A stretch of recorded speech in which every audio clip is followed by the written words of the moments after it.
Are you listening?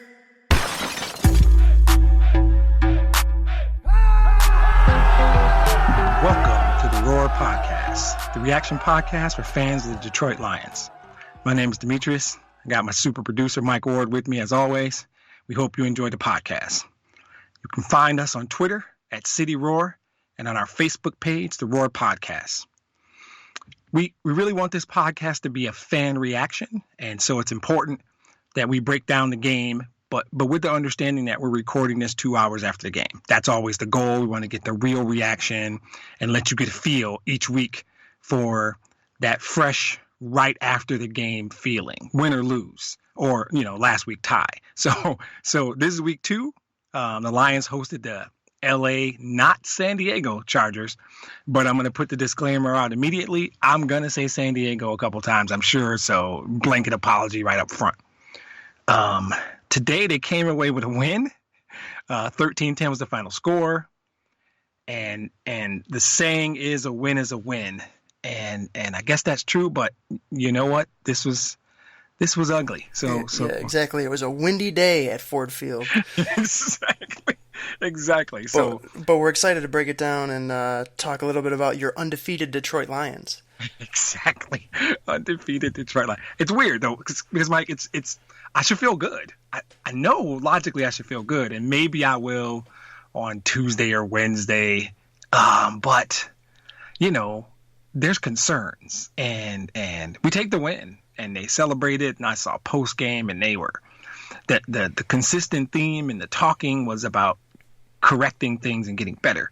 So they know, but they work hard. I'll give them credit right now before I go into how I actually feel. Yeah, we'll get to that. Yeah. So we'll start off with the particulars. And it's 13-10 final. I think the total yards is something I want to spend a little bit of time on because it concerns me. I have concerns on offense. I have concerns on defense. And concerns isn't nearly enough, isn't nearly a strong enough word to express how I feel about our special teams. But we'll get to all of those. But in terms of the particulars, the numbers are kind of deceiving. 339 total yards, 245 passing, 94 rushing. There's a breakdown right there that's worth getting into.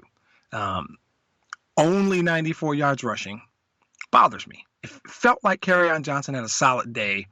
The rookie out of Maryland had a big run that I'm going to say 20 plus. It took up a good chunk of that, but it was ugly. It didn't feel like they controlled the game via the run. And I still don't know how I feel about the play calling. There are times when it's really good. They call some creative plays. You can see the innovation in the system as opposed to what Jim Bob Cooter did last year. And then there are times where you just run a dive play into an 8-man box right at their 2 best players. And I don't get it.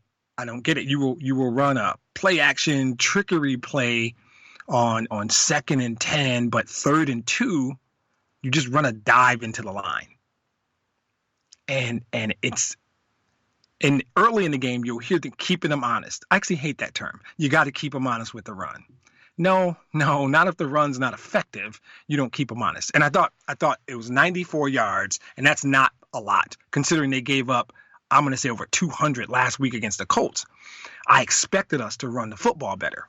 The 245 passing is deceptive because of the play calling. Again, it goes back to the play calling. We're going to talk about my favorite quarterback in a minute. The 2 turnovers were huge. But again, and every week I'm probably going to talk. I hope I don't. But I feel like I'm going to talk about penalties every week. The importance of penalties cannot be underestimated. They cost you drives. They cost you points. They had now there are good penalties. Darius Slay, who, again, I'm going to talk about later in detail. If you get beat and there was a holding penalty on the lineman, if your guy just makes a play and beats you, grab him. I am not the one who hates holding penalties. I don't. If you're an offensive lineman and that end is going to get by you and crush your quarterback, you hold him. Take the 5-yard penalty. I'm okay with that. Same thing. If your guy is going to shake loose and break a big catch, hold him. It's a spot foul or 5 yards. It's automatic first down, but it's worth it. Give up the 5 yards rather than the 20. So I'm not from a penalty standpoint, but when you give up penalties, when you have them stopped, or just undisciplined penalties, which I generally will come back to coaching, right? There was a late hit that was completely unnecessary, like a blow to the head. It's unnecessary. Those things are about discipline and focus, and I think some of that comes from coaching. I don't have a feel yet for this offensive coordinator, but that total yards number concerns me. You're not going to win a lot of games with 339 total yards. You're not going to win a lot of games scoring 13 points. There's a degree of gift that goes with this win, but I am one who believes that a win is a win. And in this league, good teams win games when they don't play well. That's what makes them good teams.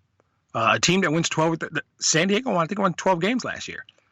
I'm sure you go back, there were games where they didn't play well. To get to 10, 11 wins where you want to be, you're going to have to win some ugly games where you don't play your best. So I wouldn't say I'm happy yet. I think I'm going to be happier as the week goes on. But to start, the feeling off the top is this was just ugly. And I talked a lot about what it is to be a Detroit Lions fan, and Detroit Lions fans listening to this may think an ugly win is still an ugly win. We don't have the right to be picky about the wins. And I talked last week about the trophy room mentality. You take the wins, you take the ugly ones. There are going to be games where they play really, really well and lose. That's going to happen. But we're talking about today, and today, the Chargers helped.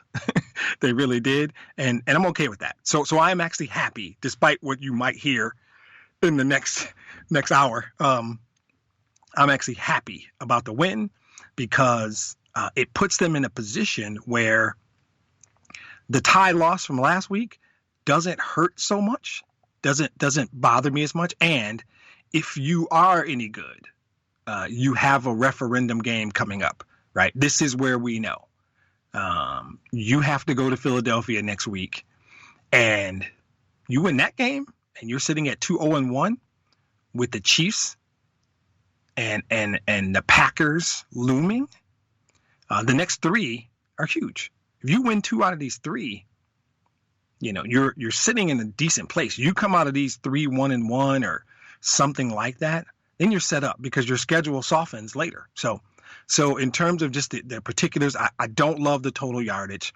I don't love I'm going to say 8 penalties, 71 yards or something like that. I don't love the turnovers. And I'm going to talk about them because Mike's favorite guy threw both of those interceptions, and we'll get to that. Yeah, so before we move on, let's see how this sounds. So let's do a quick NFC North update. So today we also had the Packers beating the Vikings 21-16, and as of about 30 minutes ago, the Bears kicking a time-expiring game-winning field goal over the Broncos 16-14. So that puts the Lions in second place behind the Packers. Trailing the Lions are the Vikings and the Bears, who are both 1-1. So, still undefeated right up there. 750 winning percentage. You're going to keep doing that undefeated thing, aren't you? I know what you're doing. And I get it. That's feel good. Feel good about it. Right. That's why it is difficult to come on and I should be happier. I know I should. And it's tough. That's the importance of why I wanted to do a reaction podcast. If we did a podcast on Thursday, I would have eaten the cornbread and drank the Kool-Aid, and I'd be right. And again, for those the first time listeners who don't know what the cornbread and the Kool-Aid are, it is fans of teams, and I won't just single out Lions fans like myself. When you're excited about your team and you always see the roses and you're positive and you just want them to win so bad, you're eating the cornbread. And when you're really bad at it like me, you're eating the cornbread and you're drinking the Kool-Aid. And I am prone to do both. And I'm a little surprised as a prolific cornbread eater that this game, which was a win, I have to keep saying, oh, by the way, they won the game, that I'm not that happy about it. They're undefeated, as Mike keeps telling me, and I don't feel good about where we are, which may not be a bad thing. I think when you tie with Arizona and when you win against the Chargers, all bets are off at this point. Exactly. Because in our preseason podcast that we did, I had them 1-1 right now. So in theory, they're ahead of my projection. I had them beating Arizona and losing today. So they're actually ahead of my projection. So we're on pace maybe to not even go 9-7. We may go 9-6-1. We're just so much better than 9-7. So as we look forward to my favorite segment still, because we need to keep this light and funny. We're going to move on to blah, blah. Blah, blah, blah, blah, blah, blah, blah, blah, blah, blah, blah, blah, blah, blah, blah, blah, blah, blah, blah. And as I've said, blah, blah, blah for me is mostly about just an amusing concept that Mike threw out. And I said, we have to do it. This is great. And I did not expect, and I still do not expect, any real insight, this is the funny part of the pod, right? This is where they will never disappoint me. I'm going to try every week and get some post game from Matt Patricia because he's obligated to do it. So he goes on the radio and they ask him a few questions. And I want him one time just to give me something, give me anything that's meaningful, right? And for the second week in a row, he has disappointed me. Not unexpected, but still. And I bet that if we had the ability to poll the listeners to the pod or Lions fans in general, what do you think he said? And I could get the answers, right? Happy we got the win. We played tough. We fought through it. We could do a whole week of blah, blah, blah. Keep an eye out on our Twitter, @CityRoar. Exactly. And really, if you want to tweet us just blah, blah, blah suggestions or blah, blah, blah guesses, that's what we should do. If you listen to the pod, you can tweet the cliche, nonsensical thing that Matt Patricia is going to say after next week's game. And oh, by the way, it won't matter if they win or lose. It's going to be the same thing. Still a lot to correct was the buzzword, right? So they went into the room and they said, hey, this is what we're going to say. All of you guys getting in front of a microphone. We still have a lot to correct. And he talked about, I thought the offense was great in the clutch and we kept pounding the run. And San Diego's got me first time. The LA Chargers are a good defense. I knew that was going to happen. The LA Chargers are a good defense, which is just that's the definition of blah, blah, blah. We played great in the clutch. We kept pounding the run game, and the Chargers have a good defense. There's nothing more blah, blah, blah than that. And there's nothing meaningful, right? So then Devon Kennard comes out, who I like, who has played 2 very good games. I'm going to get to him later. First words out of his mouth. We still got a lot to correct, right? So they gave him the buzzwords before they came back out and they told him, hey, this is what we need to say. And Kennard did give a little insight about what his thoughts were on Jelani Tavai. And I agree with him. The kid's developing well. He's making key plays. They don't always go noticed. They're kind of under the radar. But when they drafted that kid out of Hawaii, I said Jelani who? And a lot of people said Jelani who. And I think this guy's with Jared Davis out, big loss, that inside linebacker. We miss him. But with him out, Tavai stepped up. And it's clear that that linebacker group is pretty tight, the way he talked about Tavai and Jared Davis and getting Jared back. So I like the linebacker group.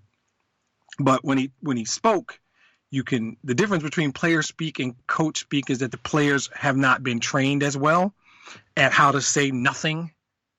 So he slipped a couple times and said, we had some schematic things we need to fix. So Patricia will never admit that anything is schematic, right? He is a rocket scientist or whatever. He's from the Belichick tree. He's not going to get in front of the microphone and give you anything meaningful.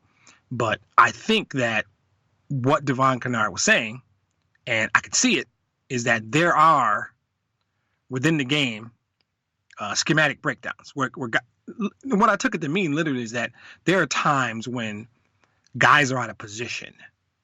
Guys are when they have to switch, or they play a lot of zone concepts, and I don't love it, but I see it, and you will end up seeing a guy wide open, which a team as talented as the Chargers don't need that. So I hear what he's saying about scheme, even though he didn't say a lot, and the coach never fails to disappoint with the saying nothing. So I could go over a few more. I listened to quite a bit of post game just to kind of see how the coaches and players felt about the game, and at the end of the day, they won. So they put in a lot of work. They invest a lot of time and energy, and they only have one goal, and that's win the game. So for them, they probably don't even understand the concept of an ugly win. They don't view it the way fans view it, even people in the industry, because I will say on every podcast, I am not a broadcaster, I am not a journalist. I'm just a fan. I'm a fan who likes to talk about my team. So you'll hear stuff this week, right? Guys saying different things about the team. You're going to have the standard group of people who are just like, oh, they really suck, they got lucky. And there are guys who are going to get on the airwaves and they're going to do their version of blah, blah, blah. And they're simply going to say, well, San Diego. LA gave them the win. It's going to happen, Mike. I blanket apologize right up front because I know it. The Chargers gave them the win. They didn't deserve this win. You shouldn't feel good about it. I don't think I believe that. I think that, by week 7 or 8, I won't remember how poorly they played in this game. I'll just remember that it was a win. Unfortunately or fortunately, we're recording the podcast 2 hours after the game. So it is fresh in my mind. So I try and pull out anything from these blah, blah, blah segments. But I got to tell you, Mike, they're making it very simple. They don't say anything. Speaking of simple solutions to complicated problems, if I have to sit across from you with San Diego Chargers tattooed on my forehead so that you don't say it, get it like strike through text and then write LA right underneath in the LA chart, if that's what I got to do for the sake of the podcast, I can do it. I appreciate that. I mean, your commitment to the podcast is awesome. But the good news is they don't play them again this year unless it's in the Super Bowl. And you know what? If they're playing in this Super Bowl, I'll call them San Diego for the whole 2 weeks and not care. Yeah. So I don't think it's going to be a problem after today. I'm going to try and get through the rest without doing that. So I'm not making any promises, though, because, they've only been in LA a year and a couple of games. So to me, it's they're San Diego Chargers. They'll always be the San Diego Chargers. There's nothing for them in LA anyway. So right, exactly. So, but I'll try. So now it's time for my favorite segment. We're talking about my guy number 9. Okay, so last week on the pod, I came in, I said he had a solid game. I said he had an efficient game. I said he was not the reason for the tie loss.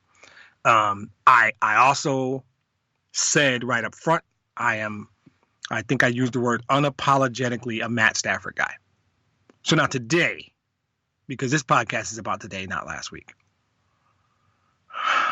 my guy did not play well. It is statistically, maybe. No, I don't think so. 22 of 30, 245, 2 touchdowns, 2 interceptions. His QBR was 91.7, which as a measure is the thing that they all believe is a really effective measure, right? For me, it's an effective individual measure. You can look at that and say he played. It's at each end of the spectrum. You can look at that number when it's really low and say that guy played poorly. You can look at the number when it's really high and say, wow, he played well. I don't know that number automatically tells you if he helped them win or caused them to lose. And that's what I care about. So I've said before, touchdown interception ratio is the thing I care about. 2 and 2 is not good. Both interceptions I think were totally his fault. One was a bad throw, one was a bad decision. The bad decision bothers me more than the bad throw, because his entire career he has been they like to use the word gunslinger. I think he has confidence in his arm, the physical ability to throw the football. So he will see something and his mind says, you can make that throw. That doesn't bother me. When he does that, A, that's confidence. B, it works out more than it doesn't. I don't want him to stop doing that. But when Marvin Jones has the corner beat inside, but you somehow don't see that safety standing in the middle of the field, and you just chuck that up there, I have to believe he one, failed to look off the safety, which is part of the deal. I think he needs to look left, pump fake, do something to give that safety some reason to believe he's going to go to the left with the football. And all you need is the safety to hesitate, take a step, stop a step. You need the safety to consider that you're going to throw the ball left. Marvin did his job. Marvin beat his guy clean. It is Stafford's job to look that safety off, to give that safety a reason to hesitate. Once he does, you put that same throw out there and Marvin's in the end zone dancing, right? So that one was 100% his fault. If the coverage was wrong, he should have noticed. I don't think that was it. I think he simply failed to look off the safety, which I'm not saying that's easy. And maybe that safety just made a great play, maybe. To me, it looked as though he never looked the safety off, which on that play, you know the route Marvin's running, and you know you have to look off the safety. So I think he failed there. Now, that being said, that throw to Golladay, that was as good a throw as I've seen him make, like his entire career. That throw to Golladay was a rope, and it was perfect. The defender had pretty good coverage, and he had no chance. And Golladay made a great catch, by the way. He adjusted his body to the throw, so they both made great plays. But that was a rope. There's 3-4 guys in the league that can make that throw. So they balanced themselves out. As a Stafford guy, I'm going to say he wasn't the reason that the game was close. He wasn't the reason they weren't up big. He wasn't the reason that they didn't win by a larger margin. He played a pedestrian game. He made 2 mistakes. And I don't think his offensive coordinator is doing him any favors still. Maybe this guy's going to grow on me. Right now, I'm going to be honest. I'm just not a fan of the OC. So when I evaluate Stafford as a whole, today, I thought he did just enough to not lose the game.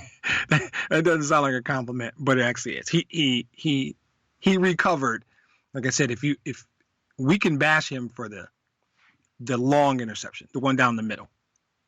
The other one, I think he was trying to make a play, and I want him to keep that mentality. I want the gunslinger mentality. He has one of the best arms in football, and I want him to always believe that and try and make plays.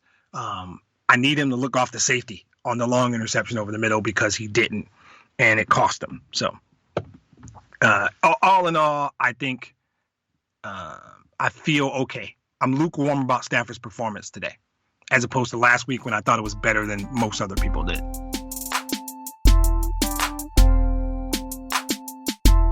So now we get to the highs and lows. Plays, performances, anything that stood out today in general. So the first one is, so I have good and bad. And I always debate, do I start with good and go to bad, or do I start with bad and go to good? I tend to be a start with the bad and finish with the good kind of person. So I'm going to start with the bad. And it's penalties. It's always going to be penalties. I hate penalties. They had 8 penalties for 71 yards, but 3 of them, I want to say, were particularly costly, and they hurt. They either saved a Los Angeles drive or crippled a Lions drive. So I won't delve too much. Penalties are about coaching. Guys are either out of position. Guys don't know where they should be in the scheme. Guys are out of control as they're coming in. And I see a lot of that. Guys getting to the ball, but they're not in a position to make the play. And I've never understood, what is that? Why does that? How does a guy instinctively read, get through the hole, get there, and then just not make a tackle. Jalen Reeves didn't make a play where he got there. He read everything right. He got there, didn't make the tackle. The guy got 6 more yards. And that is the kind of thing that makes it tough for me to watch. But things like that, along with penalties, they're a product of focus and discipline. There's different kinds of penalties, but penalties drive me crazy. I'm going to move on. So because I want to get to this next topic. Timeout usage. I think the general term is game management. I don't understand what's happening.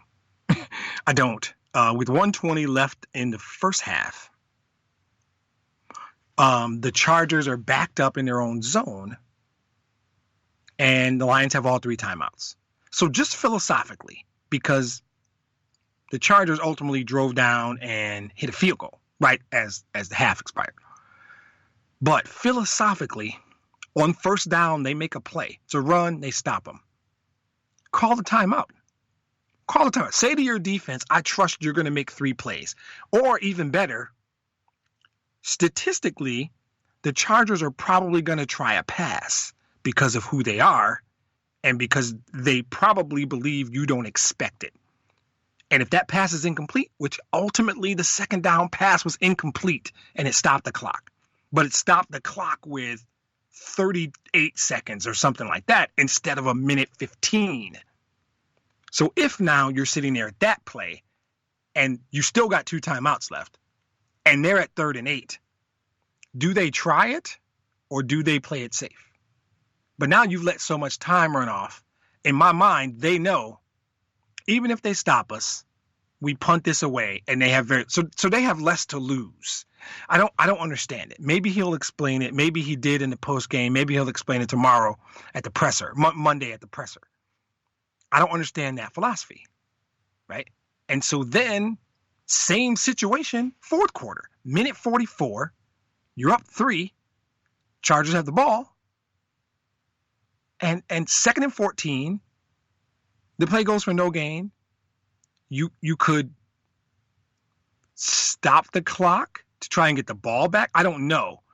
I don't understand exactly how they use the timeouts. I'm confused. So I think this is going to be a theme. Game management is what I'm going to call it at a high level.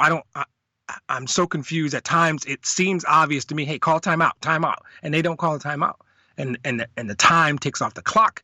And it is Matt Patricia values timeouts a lot more than me. So I don't really know, and I haven't really watched any other games, so I don't know if this is a league-wide trend. I feel like coaches in general overthink the value of the timeout. I think there's ways to stop the clock, spiking the ball, getting out of bounds. There's other ways to stop the clock, and they overvalue timeouts. So the game management in general, penalties, game management, the defense. I don't know if they're good or bad. It's tough because I will sit here and say they only gave up 10 points. So I can't really blast the defense. I don't think so. They gave up 424 total yards, including 137 rushing, but they only gave up 10 points. So I'm going to touch on the defense and say, I don't know. My feeling is this. Between the 20s, they play this soft, some kind of hybrid zone thing where sometimes they only rush 3, sometimes they only rush 4. They don't blitz enough. I'm going to go back and look at their blitz percentage, but they don't blitz a lot. And the problem with that is they don't get a lot of pressure on the quarterback. I think they had 1 sack today. They weren't rushing Phillip Rivers. And you can talk about his arm motion and that he's, 62 years old. I've fallen and I can't get up. He made plays. He still makes plays.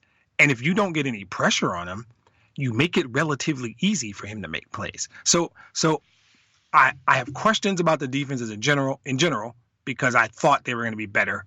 The run defense in particular, I feel like they got gashed. But 137 yards isn't a ton. It's a good amount. But when I looked up that stat, I thought it was going to be a lot more, close to 200. Turns out it wasn't. Now, the last bad part of the lowlights, the lowest of lowlights for me, special teams. Prater is an anomaly. I'm not gonna talk about the missed field goal and the missed PAT. I just mention it because that's a part of special teams. But they benched the punt returner. Jamal Agnew got benched. They had Amendola go back and start returning kicks. Now, to me, if Agnew's not returning kicks, don't be shocked if you see him released, because he's not that good at corner. He's not good enough at corner to be on the roster strictly as a corner. I imagine Jamal Agnew might have played his last game as a Lion. I wouldn't be shocked tomorrow if we see him get released. But all of this together, the really poor performance on returns in general, last weekend, this week. And I don't know if the missed field goal was a snap issue or something, but the special teams coordinator is named John Bonamego. He's got work to do. They use the term a lot to correct. Yeah. I wouldn't call for someone to get fired after 2 games. Well, except Agnew. but not a coach, but the work to do. John Bonamego has work to do. Absolutely. So the highlights. To me, there's 2 things that stand out. I needed to see Kenny Golladay do what we think he can do, right? I feel like Kenny Golladay has superstar written all over him. I think that what we saw from Hawkinson last week, not so much this week, what we saw from Golladay today, Marvin is consistent. Marvin is solid. Marvin made plays today. He made plays in overtime last week. Marvin Jones is good. Probably not great, but he's good. I think Kenny Golladay has the potential to be great. And today we saw flashes of what Kenny Golladay can potentially be. And that was a highlight, not just a catch. That touchdown catch was great, but he made plays. He created separation from defenders. He made tough catches. He fought for yardage. He made key catches. I really liked, and I could have saved him for here's a guy, but I really thought he was a highlight of the game today. And the other one was, quietly, Taylor Decker didn't play. Now, I blasted Taylor Decker last week because I thought he played horribly. There's a chance he could have been injured because he didn't play today. He's injured. And they started a guy named Tyrell Crosby, who I had heard great things about coming out of the draft, but didn't really know because in the preseason they didn't say much, and he was spot duty. So the left side of that line, Tyrell Crosby and Joe Dahl, played the entire game. They didn't give up a single sack. Matthew Stafford was not sacked once. Think about the last time we've said that. I don't even know. I could do the research, but it might be too hard, so I don't want to. They didn't give up a single sack today. Now, some of that's a product of the scheme. Like, they ran the ball a lot. Despite it not being that successful, they ran the ball quite a bit. And they did a lot of Matthew Stafford is moving better in the pocket. But no sacks for a full game in the National Football League is something that should be noted. And it is a highlight because I think that if they left points out there, but there were a couple of drops, and Matthew Stafford was clean. His jersey was clean.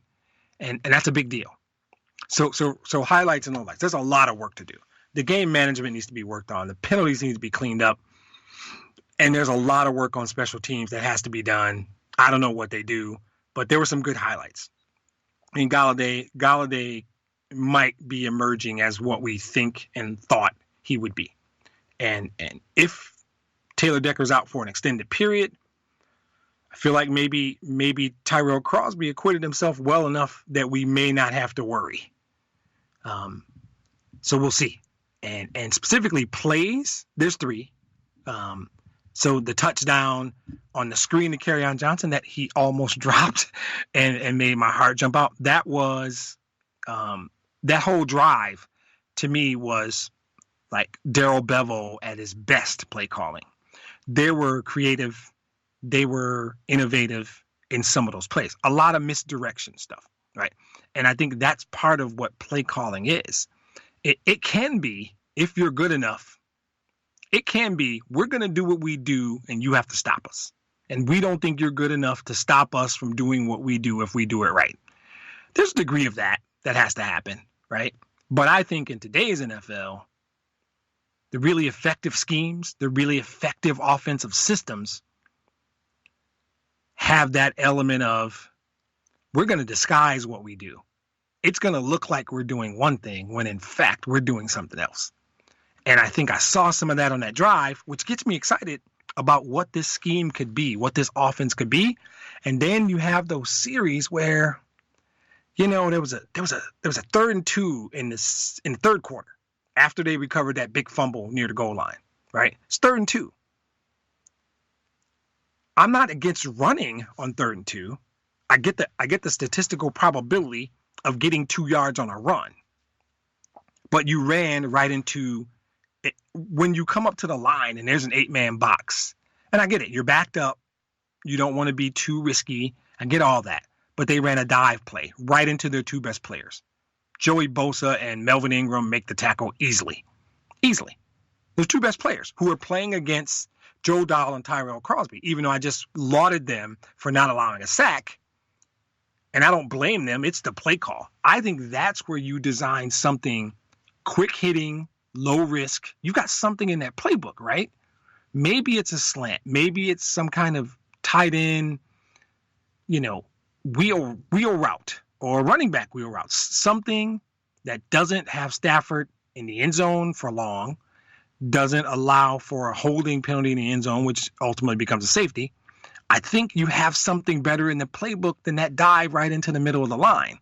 So I still question, right, what they're doing. But in that drive that ended in the 36-yard touchdown on screenplay to Kerryon Johnson, I saw some creativity. So I was really happy about that. The Stafford to Galladay, the touchdown I talked about, that was a great throw, and that was a great route, and that was a great catch. That's just 2 guys doing their job really well. And finally, and this is going to really upset my brother, which I'm fine with, despite, I will say right up front, Darius Slay had a horrible day. He really did. Darius Slay did not play well.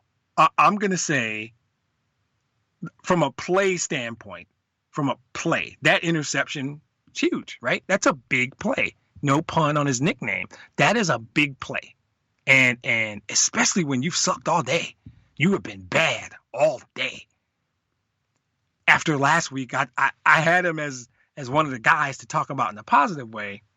But there's a mental piece, because I've played multiple sports.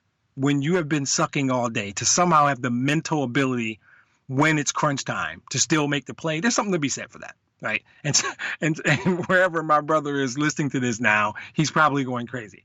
But I said Slay had a bad game, but that play was huge. The play was massive. So I think those plays are the key plays that impact. Missed field goals and stuff like that. I don't even want to talk the negatives. Those 3 positive plays are the reason they won the football game, in my opinion. Did we talk about Kerryon Johnson already? Did you bring up his reception, his touchdown reception? Oh, yeah. That screenplay, which I thought, you know, he almost dropped it, right? Right. So that was exciting. But what vision, though? Right. Like, what a ball carrier. I know. That's the thing. He is so exciting. You see, he's only scratched the surface, right? The concern is always health. He had a major injury back at Auburn, and he had a major injury last year. For me, health is the only thing stopping this kid. If somehow he plays 15 or all 16 games, he's gonna put up really, really good numbers, like game impacting numbers. He will be something that defenses have to worry about on Wednesday. They're gonna have to game plan to stop Kerryon, especially if you're gonna use him in the pass game too. He had 2-3 catch. He dropped a big one though. He had a big drop that hit him right in the breadbasket, and it was a huge play. But he can impact the game in various ways. So I hope, and I'm not a big CJ Anderson fan yet. I like the rookie more, but Kerryon's clearly the number one. Clearly, if he stays healthy, will be a really, really good player. So yeah, that screenplay was a really creative play, and I like the way it was dialed up, because Amendola comes around back, and it gives them something to think about. And then Stafford does just a short pump fake to Amendola on the left, which at minimum held the linebackers. And then came back to carry on, and thank God he caught it, because had he not, that would have been tough. But yeah, he's a stud. We know what he is. We need him to stay healthy.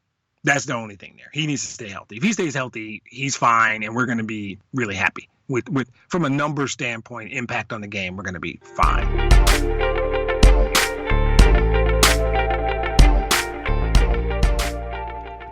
So now we move to, like, here's a guy, right? Every game's got a guy. Sometimes it's multiple guys. We talk about this in the format. And this is unlike the last segment, which is about specific plays or specific things that impacted the game. This is where I just talk about individual player performance. Just this guy. And I'm going to go ahead and start off right where my brother would want me to. Darius Slay played a horrible game today. Take out that one play. It was a horrible game. I'm going to say take out that play. It's the worst game of his career. He committed 2 holding penalties that I recall. I feel like there might have been a third one. Both were impactful. And he just got toasted all day. Now, I'm going to move on quickly because the reason why is Keenan Allen is legit. I didn't see him much. Keenan Allen's he toasted everybody. Keenan Allen did work on every defender we put on him. It's our best guy, Darius Slay, a Pro Bowler, and Keenan gave him the business all day. And Keenan Allen was open every play, I think. I think Rivers missed him on a few. Keenan Allen can get open whenever he wants. It seemed like it didn't matter. He caught 8 passes for 98 yards. I felt like he had 15 catches for 200 yards. Keenan Allen did whatever he wanted. Now, there's a degree of that Keenan Allen's really good. He is. I'm not going to just say we suck, because I don't think Slay sucks. I think he played today against one of the best. Now, I'm not going to put Keenan Allen in Canton or anything.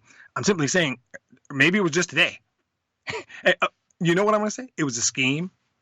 I think the scheme is this hybrid zone deal that has these gaping holes, but it often puts the corners in what's called a trail position. So they let a guy make his move and then they chase him. And Slay can do that well. He made a really good play early in the game, knocked the ball away. But for the most part, Keenan Allen did work on everybody.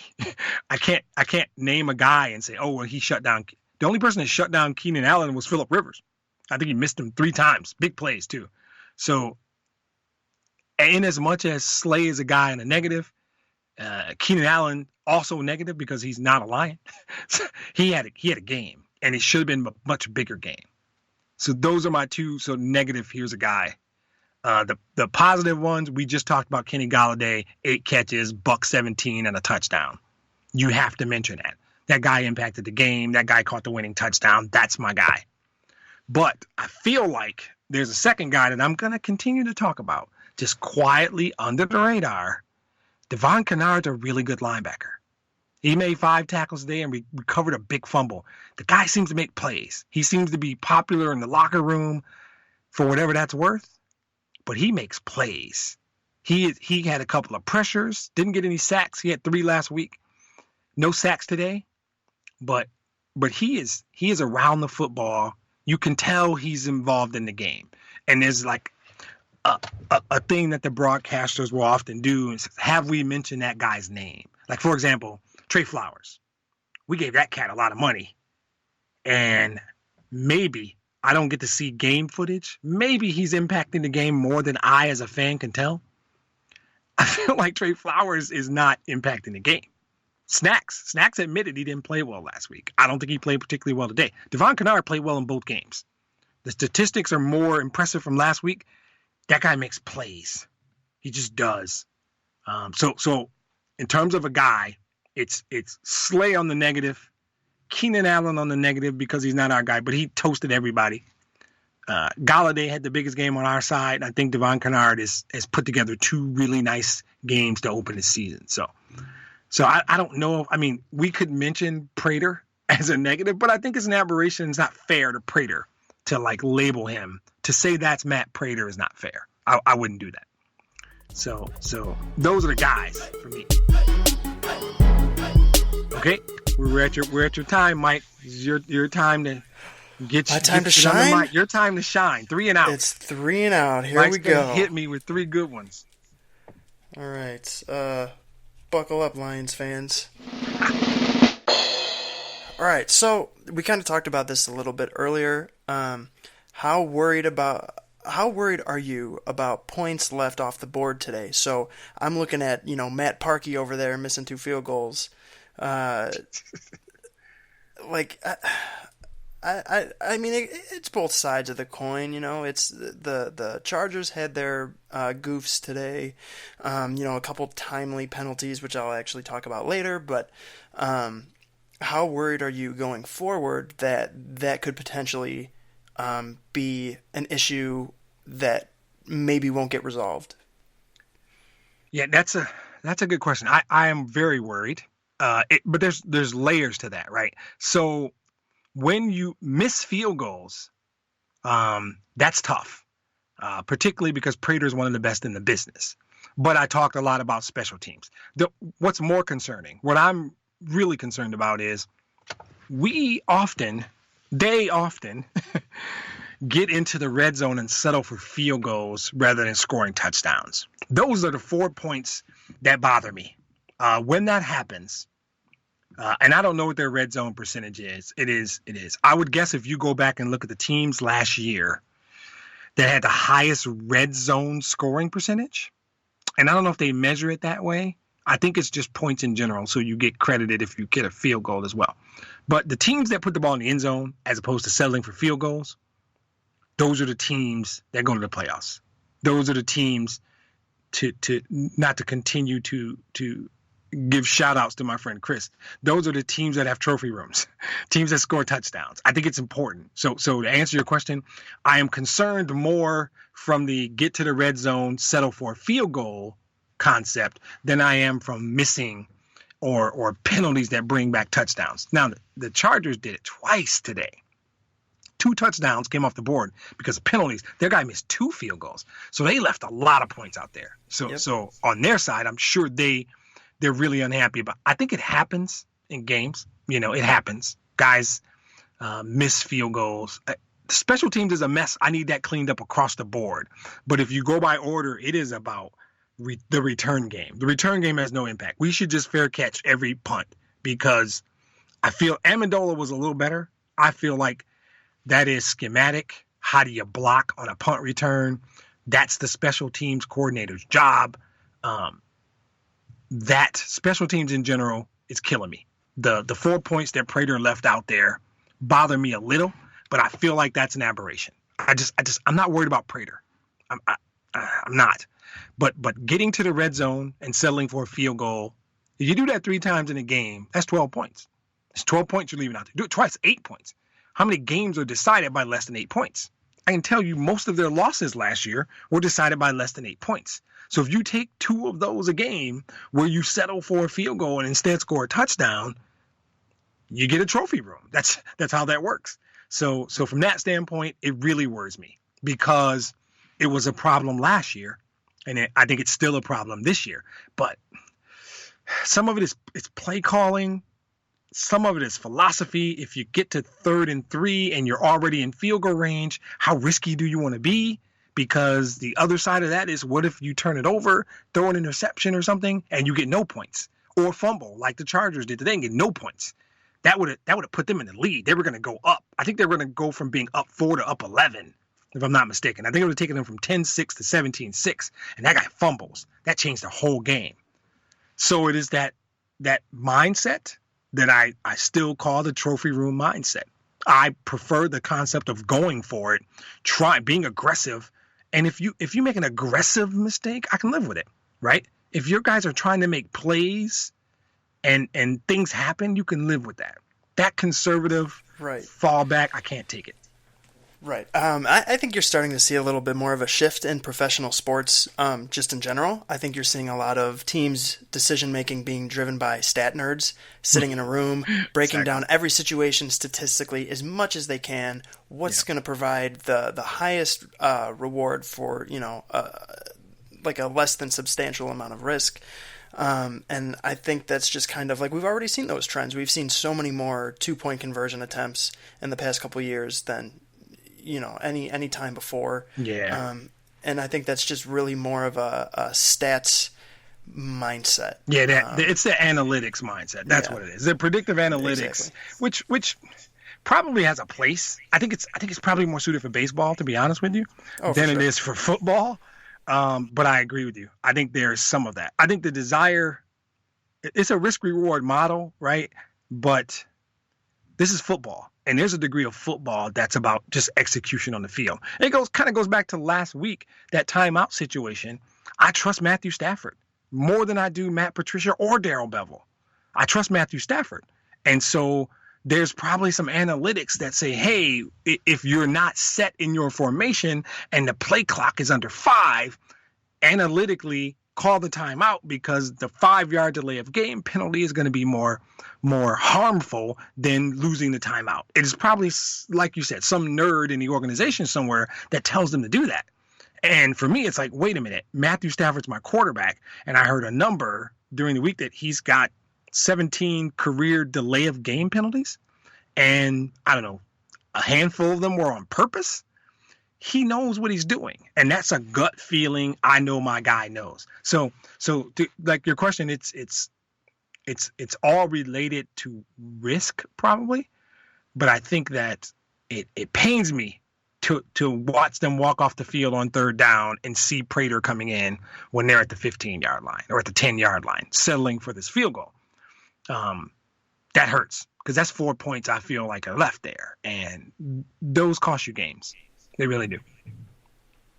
Okay, so what do you take away from these timely penalties today? And I'm really talking about those 2 game-changing penalties that took 2 potential LA touchdowns back. How do you feel about basically how lucky they got?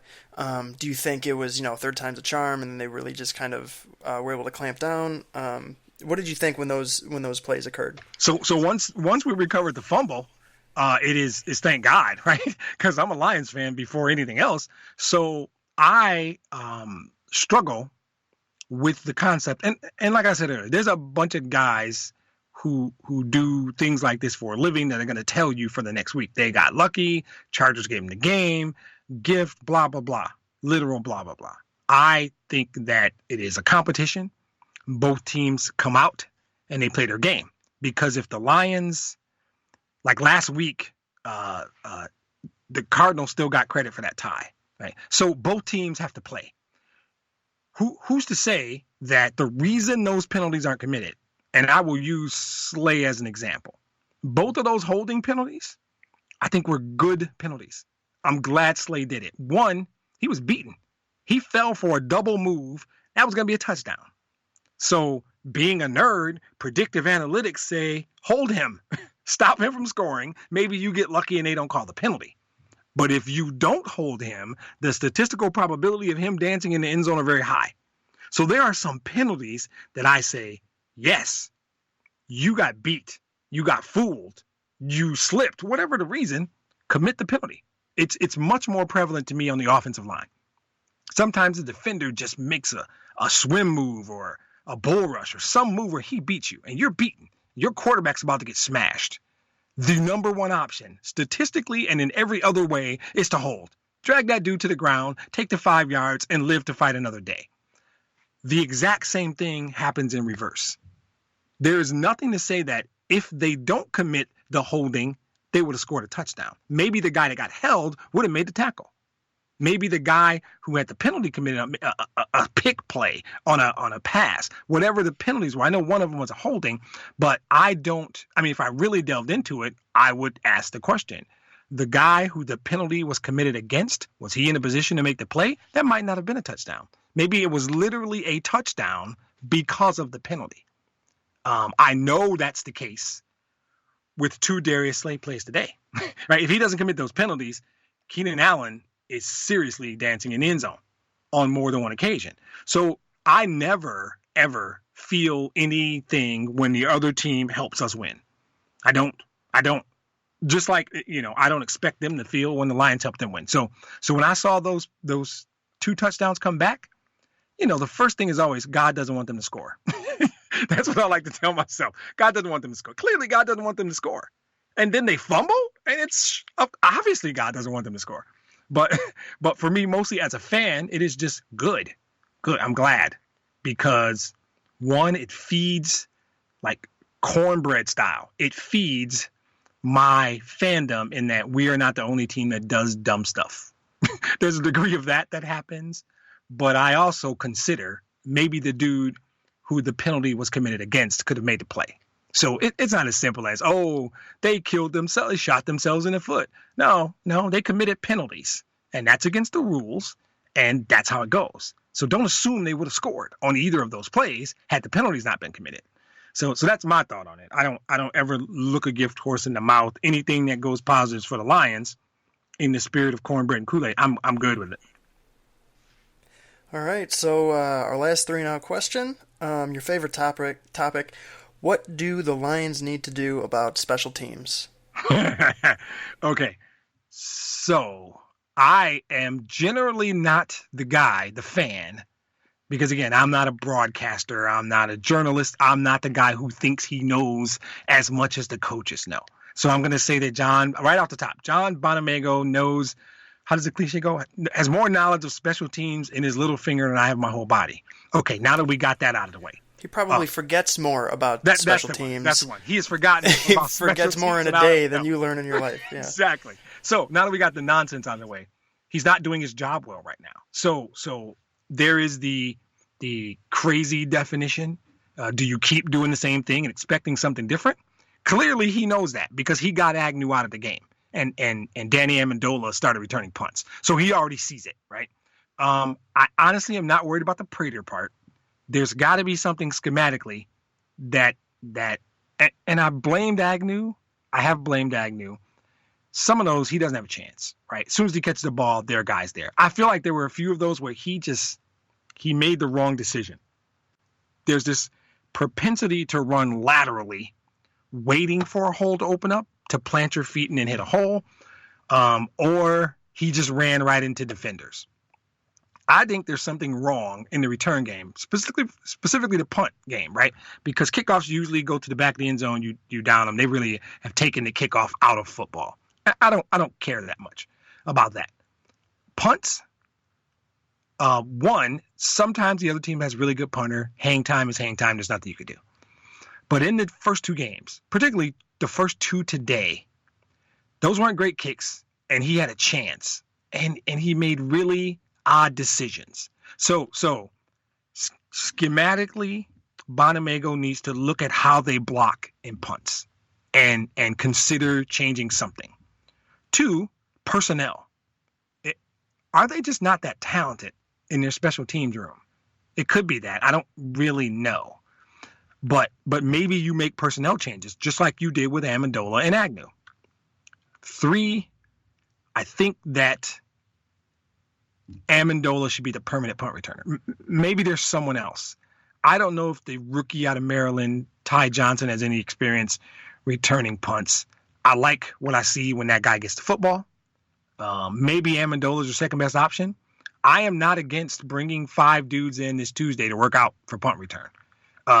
Agnew, in my opinion, is not a very good corner. He brings no value to the corner position. He got roasted 3 times last week playing corner.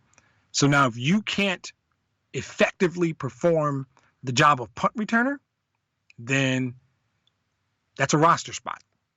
And I'm okay with you spending a roster spot specifically on a punt returner. I think it can add that kind of value if the guy's good. I remember, like way back, we had a guy named Mel Gray, right? Mel Gray impacted the game. I remember, just a few years ago, they had a really good punt returner. His name escapes me. But he made plays. And I think that can be an effective position. But to your question, what does he need to do? Review personnel, review scheme, and hold open tryouts on Tuesday for new punt returners. All right, I think we're going to Detroit. We're gonna have to take a business trip. Exactly. I need to break out in a big way in the NFL. Right. A bit of a career change. Your 40 time is intact. Who'd you say their special teams coach was? What was his name? John Bonamego. Okay. He's actually a good guy. I think he coached at Central Michigan for a while, and I think he had a tenure with the Lions before that. So I think he's respected in the organization, and I am not today bad-mouthing him. I'm at a point after 2 games where I'm simply saying it's not working. It's not working. And that's, I don't know how many data points you need, and you and I talk about data points all the time. All the time. Right. How many data points do you need before you say, okay, time to do something different? And I think that by pulling Agnew and going to Amendola, it's clear he saw it. He sees it. Maybe. So we'll see. I mean, and like I said, we're Sunday night right now.